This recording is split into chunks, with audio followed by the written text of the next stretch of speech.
আজকে রান্না করব আমি ঝরঝরে পোলাও। জানি পোলাও রান্না করতে সবাই পারে, শুধুমাত্র তাদের জন্য যারা নাকি একেবারে নতুন রাঁধুনি ঝরঝরে পোলাও রান্না করতে পারে না, তাদের জন্য আমি দিয়েছি। আসসালামু আলাইকুম, আমি রূপকথা থেকে বলছি। একটা পাতিল নিব, পাতিলে তেল দিয়ে দিব। তেলটা গরম হয়ে গেলে দিয়ে দিব দারচিনি, এলাচ, তেজপাতা।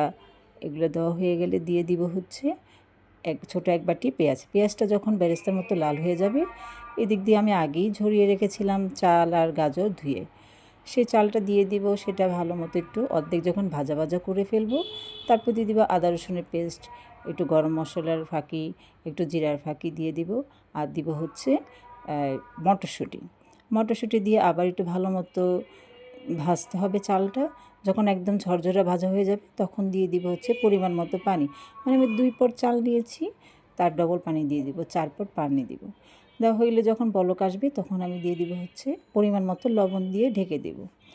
ঢেকে দেওয়ার পরে যখন পানিটা শুকিয়ে যাবে, একদম সমান সমান হয়ে যাবে, তারপরে ঢাকনাটাও সরিয়ে আমি দিয়ে দেবো একটু ঘি আর হচ্ছে 3-4টা কাঁচামরিচ। একটু ভালো মতো উল্টিয়ে দেবে, এপিঠ ওপিঠ ভালো মতো উল্টিয়ে দিয়ে সুন্দর করে আবার ঢেকে দমে রেখে দেব।